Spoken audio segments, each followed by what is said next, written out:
Ya, Bismillahirrahmanirrahim. Assalamualaikum warahmatullahi wabarakatuh. Salam sehat untuk kita semua. Kembali bersama saya Abu Najma. Teman-teman semua, kita lanjutkan ya, refresh ringan materi dasar tentang EKG. Kita akan bahas pertanyaan nomor 36 sampai nomor 40. Yuk, kita langsung saja masuk ke pertanyaan nomor 36.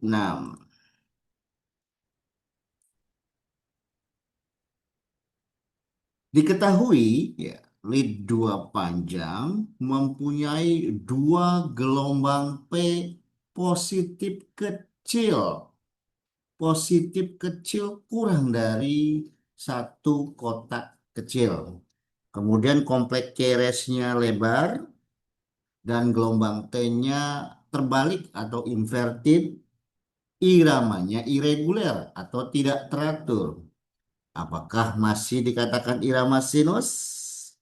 Awas teman-teman, ada beberapa yang terkecoh nih ya. Nah, seperti yang saya jelaskan di pembahasan sebelumnya bahwa terkait irama sinus.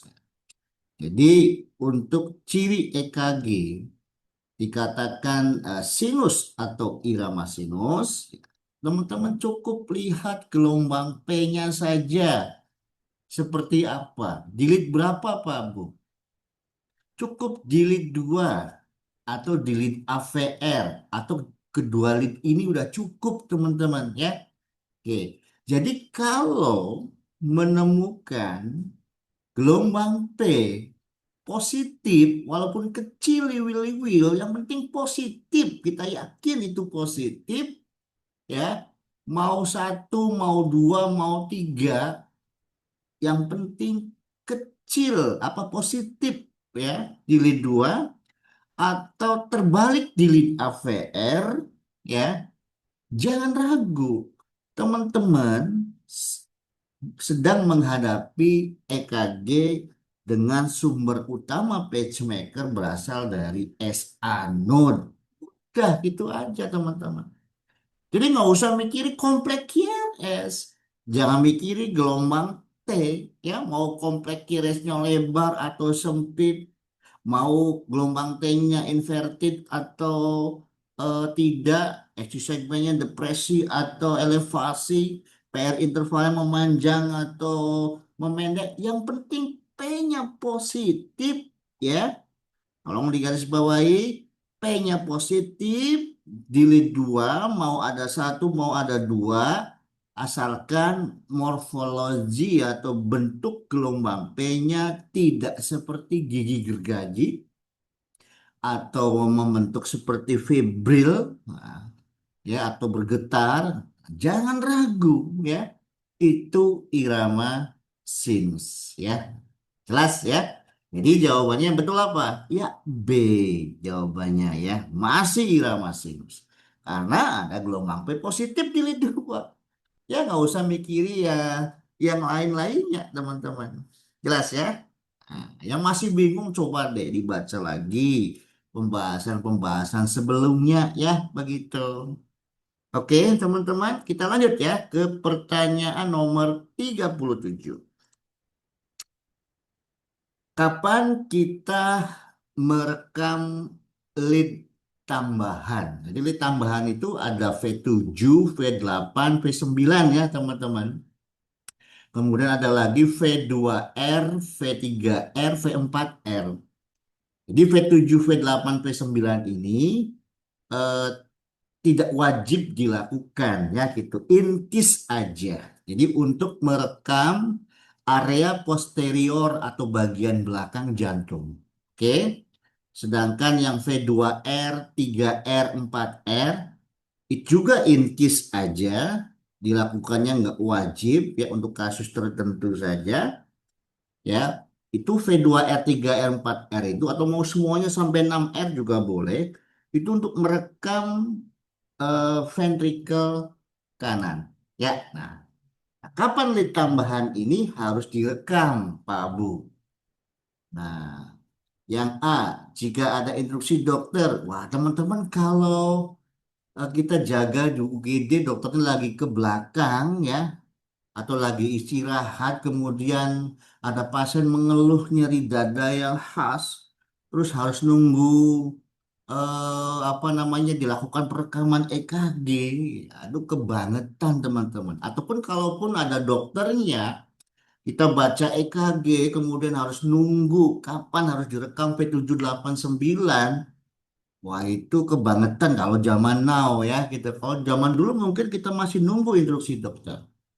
Kali-kali Pak Bu ingetin, kalau Anda seorang nakes, apalagi tugasnya di unit vital, ayolah belajar membaca EKG. Masa untuk merekam V7, V8, V9, untuk merekam V2, R3, R4, R harus nunggu instruksi dokter. Katanya udah spesialis perekam EKG. Udah berapa abad tuh, ya kan? Jadi nggak usah nunggu instruksi dokter teman-teman. Begitu kita baca EKG-nya dalam waktu nggak boleh lebih dari 1 menit ya. Nah, kira-kira apa nih? Baru kita rekam. Nanti Pak mau jelasin ya. Jadi sekali lagi jangan nunggu instruksi dokter. Pak Abu jamin siapapun dokternya yang berhati baik, tidak arogan, pasti akan memberikan 4 jempol sama eh, kita ya gitu teman-teman. Jadi sekali lagi jangan nunggu instruksi dokter. Jelas? Oke. Yang B, jika pasien mengeluh nyeri dada yang khas tanpa ditemukan ST elevasi. Nah, jadi pernah nggak teman-teman menemukan pasien datang keluhannya nyeri dada yang khas tapi kok tidak ada perubahan gambaran EKG? Tidak ada ST elevasi, tidak ada ST depresi, ya. Jadi normal semua teman-teman. Tapi pas saya nyeri dada, ditambah keringat dingin, ya ada komorbid lagi misalkan. Nah, untuk kasus seperti ini jangan dipulangin pasiennya teman-teman ya. Nah, sebaiknya jangan dipulangkan, kita lakukan serial EKG ya. Dan jangan lupa lakukan perekaman apa? Sandapan posterior ataupun ventricle kanan. Oke? Di dalam penggulangan EKG atau serial EKG, tolong teman-teman lakukan perekaman lead tambahan yaitu V7, V8, V9 atau V2R, 3R, 4R. Jelas ya? Jangan dibilang, wah EKG-nya masih normal. Tapi faktanya pasiennya mengeluh yang mengarahkan ke ACS. Ya, oke teman-teman ya. Ada lagi yang begini teman-teman. Jadi nomor B betul ya. Salah satu jawaban salah satunya yaitu B betul ya. Ketika pasien mengeluh nyeri dada yang khas tanpa ditemukan perubahan gambaran EKG. Nah, satu lagi teman-teman. Bisa saja teman-teman hanya menemukan ST depresi saja, ya. Apalagi ST depresinya di AVL, ya gitu. Kalau teman-teman menemukan ST depresi di AVL, keluhannya khas, jangan dipulangin pasiennya. Karena yang namanya kasus STEMI bisa saja munculnya dari ST depresi dulu, ya. Atau ada ST depresi di V2, V1, V2, V3. Hati-hati ya. Lakukan apa namanya eh, lead perekaman lead tambahan V7, V8, V9. Jadi yang B ini salah satu alasan yang betul ya kapan kita harus merekam V7, V8, V9 ya. Jelas ya teman-teman ya? Oke. Yang C, jika kita menemukan kasus STEMI inferior. Nah, betul sekali teman-teman. Jadi ketika menemukan kasus STEMI inferior, teman-teman jangan ragu, jangan bimbang ya. Percaya sama Pak Bu, lakukan perekaman V7, V8, V9. Nah, kalau nggak bisa baca EKG gimana Pak Bu? Ya makanya harus bisa baca EKG. Kalau misalkan zaman now ada nakes masih belum bisa baca EKG, mohon maaf nih teman-teman, itu masih eh, masih lama ini perawatnya ya begitu. Jadi kalau zaman now belum bisa baca EKG harusnya malu ya teman-teman. Yuk belajarlah pokoknya mah nggak mau belajar di mana saja. Silahkan, tapi kalau mau gabung di kelasnya Pak Bu jangan main-main belajarnya ya begitu. Sekali lagi, kalau menemukan kasus STEMI inferior, tolong lakukan yang pasti sandapan V7, V8, V9. Jangan nunggu instruksi dokter, ya. Sekali lagi, dokter nggak akan marah. Dokter yang baik, tidak arogan, Pak Abu jamin akan memberikan 4 jempol, ya. Gitu. Tunjukkan sama mitra rekan sejawat kita, kita adalah mitra yang terbaik ya. Gitu loh teman-teman. Jelas ya? Nah, perlu saya sampaikan ya, untuk kasus STEMI inferior itu ada dua penyebab teman-teman. Jadi ada disebabkan karena sumbatan pada arteri koroner kanan dan ada sumbatan dari arteri koroner sirkumfleks. Sama-sama namanya STEMI inferior. Nah, Pak Bu untuk membedakannya gimana? Emang bisa dibedakan, Pak Bu? Bisa, teman-teman. Ya, bisa sekali. Ayo gabung di kelas ya. Jadi, ada dua STEMI inferior. Nah, yang mana Pak Bu? Yang harus kita lakukan perekaman V7, V8, V9. Pokoknya kalau kasusnya STEMI inferior, lakukan V7, V8, V9. Jelas? Jadi kalau menemukan kasus STEMI inferior, lakukan ya perekaman V7, V8, V9. Nah, kita kaji lagi. Ini sumbatannya dari arteri koroner mana? Dengan EKG bisa, Pak Bu? Bisa, ya. Begitu. Makanya belajar. Oke? Nah, kalau kita yakin sumbatannya dari arteri koroner kanan, teman-teman jangan hanya merekam P7, 8, 9. Ya, teman-teman rekam juga sandapan ventrikel kanan, yaitu V2R, V3R, V4R. Jelas, teman-teman? Oke. Tapi kalau STEMI inferior sumbatannya dari arteri koroner sirkumfleks, ya, sebenarnya cukup V7, V8, V9 saja. Tetapi kalau kita mau sekalian, ya, karena masih banyak yang harus dilakukan dengan pasien yang lain, ya nggak apa-apa yang V2R, 3R, 4R itu nggak usah dilakukan, nggak apa-apa. Tapi sekali lagi, kalau mau sekalian ya juga nggak apa-apa, ya toh sebentar ini. Makanya teman-teman ya, kita sekali lagi, kalau memang kita profesinya nakes, harus bisa baca EKG.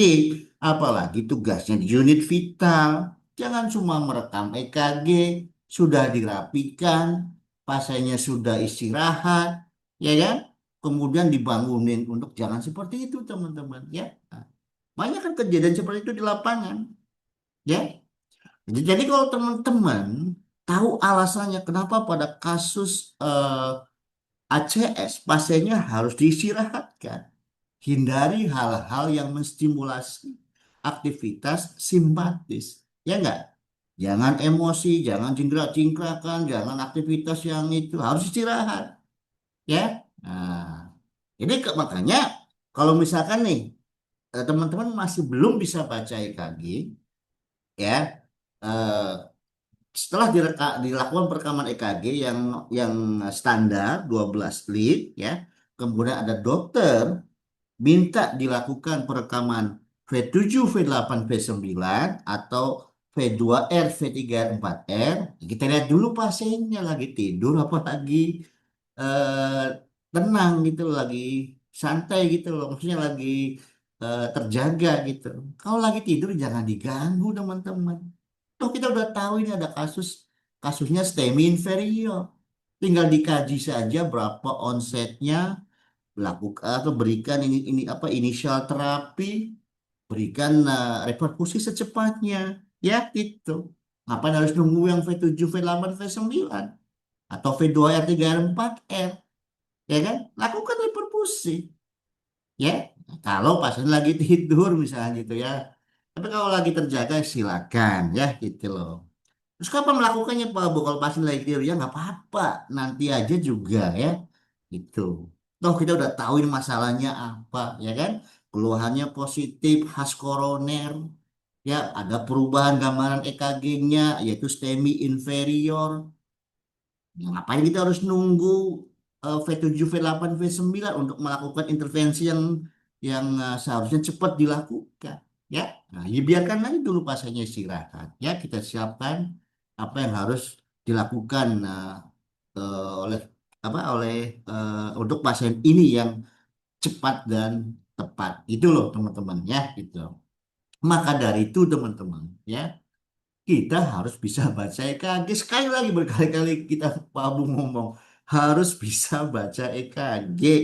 Kalau jaga di UGD, jaga di ICU, ya, jaga di unit vital, atau judulnya bekerja di rumah sakit jantung, kok nggak bisa baca EKG? Masa nggak malu sih teman-teman? Ya, jangan ada yang baper nih teman-teman, ya, gitu. Oke, tolong sadar, ayo belajar sebaik-baiknya, ya, gitu. Jadi, ketika kita sudah melakukan perekaman, silahkan dibaca. Nggak usah lama-lama, ya, gitu. Kalau Pak Bu yang ngajarin baca STEMI nggak ada 1 menit, malah Pak Bu kasih waktu 10 detik. Ah, ini kasusnya akut STEMI inferior. Sumbatan dari arteri koroner kan pada saat itu juga, sebelum elektroda kita lepas dari tubuh pasien, udah kita rekam sandapan belakang dan sandapan ventrikel kanan, teman-teman. Udah aman, ya. Begitu. Jelas? Jadi nomor 37 jawaban yang betul adalah B dan C, ya. Kalau yang D mah bukan, ya, gitu. Oke, lanjut. Kita masuk ke pertanyaan nomor 38.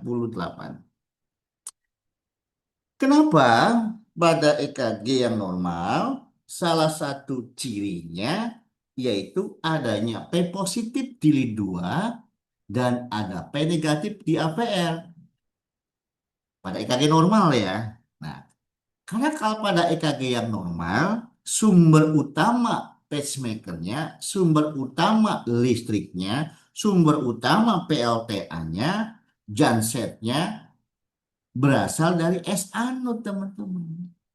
Jadi, ya, vektor atrium, ya, dan vektor ventrikel, oke, vektor jantung atrium dan vektor jantung ventrikel, ya, pada EKG yang normal itu arahnya mengarah atau menuju, ya, ke lead 2 begitu.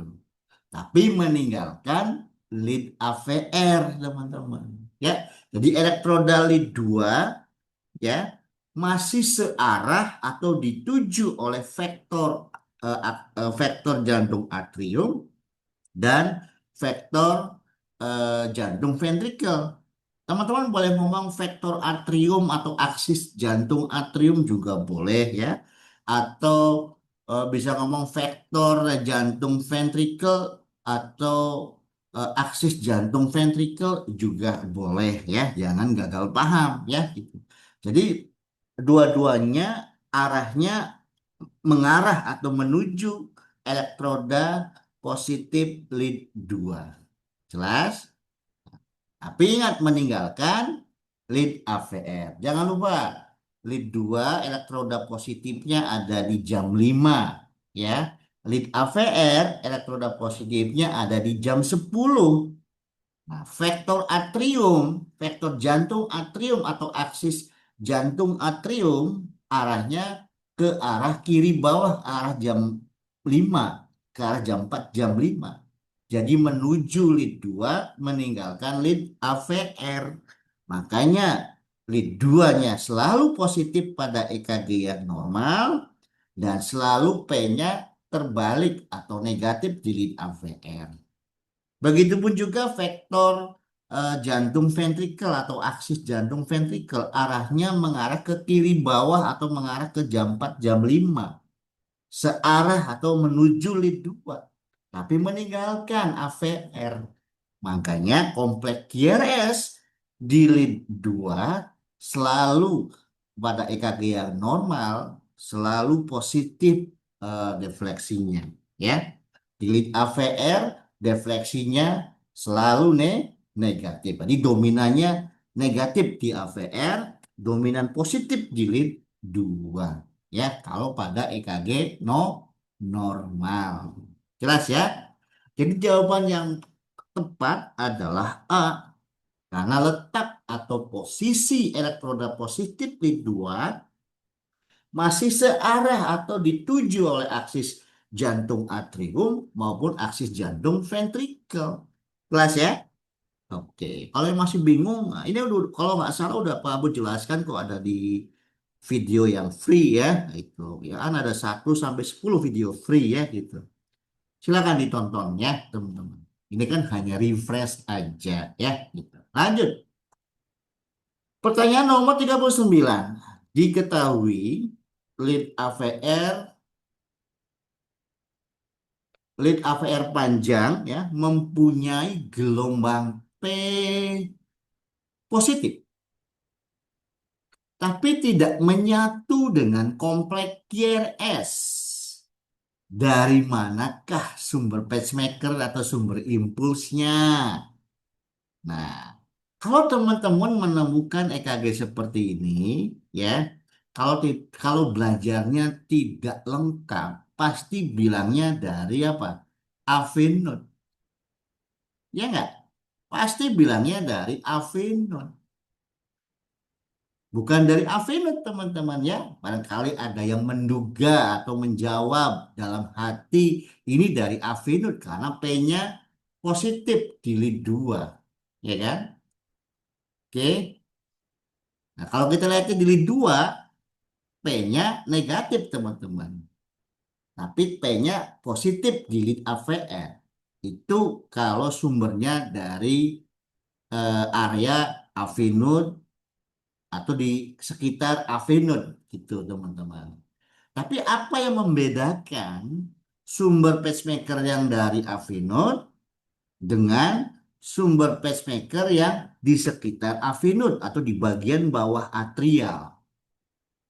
Ya, samanya dulu ya. Samanya sama-sama apa? Aksis atriumnya mengarah ke atas, teman-teman.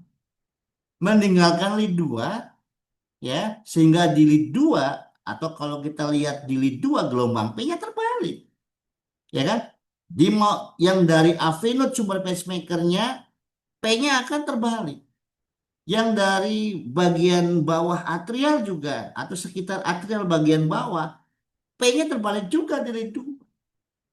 Di AVR ya karena aksis atrium, aksis jantung atriumnya mengarah ke atas, AVR, elektroda positif di AVR itu searah atau dituju.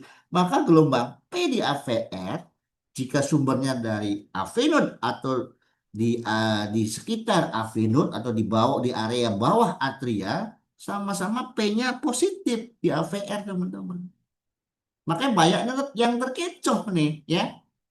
Jadi kalau misalkan belajarnya nggak lengkap, pasti bilangnya dari avenut, ya enggak? Nah, jadi karena ada pembedanya, apa pembedanya Pak Abu?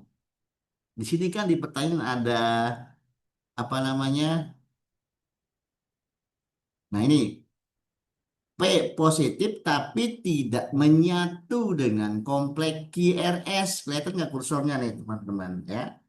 Jadi setelah P positif di AVR atau P terbalik di lead 2 ya, itu ada gap atau ada garis isoelektrik. Jadi gelombang P-nya nggak nyambung dengan kompleks QRS. Nah, jika demikian, ini salah satu ciri ya sumber pacemaker jantung yang berasal dari area lower atrial atau di daerah sekitar avenut atau di bawah atrial. Ya, baik atrial kiri maupun atrial kanan. Jelas ya teman-teman ya? Oke, jadi jawabannya yang betul adalah C, dari bawah atrial atau lower atrial sumber pacemakernya. Ya, jangan bingung nih. Makanya teman-teman kalau belajar EKG harus lengkap sekali lagi. Jangan disingkat-singkat teman-teman ya. Oke ya, stop interpretasi. Nah, awas siapa nih yang jawab stop interpretasi karena tertukar ya. Hati-hati ya gitu. Nggak apa namanya bisa saja dengan sumber pacemaker dari avenut atau lower atrial gelombang P di AVR bisa positif teman-teman ya gitu. Jadi nggak karena tertukar ya, bukan itu. Oke ya, jelas ya. Baik, kita lanjut ke pertanyaan terakhir ya nomor 40. Apa yang terlihat Apa yang terlihat di rekaman EKG jika elektroda tangan kiri dengan kaki kiri tertukar elektrodanya, Pak Albu? Ya, ini jawabannya jelas C ya, teman-teman. Ini harus dihafal ya, teman-teman ya. Pak Albu nggak bisa menjelaskan bagaimana mekanismenya ya. Tapi percaya, atau teman-teman bisa dicoba deh. Coba ditukar tangan apa itu tangan kiri dengan kaki kiri, kira-kira apa perubahan EKG-nya. Jadi silakan teman-teman dicoba benar apa tidak ya gitu. Oke, jadi jawabannya C ya.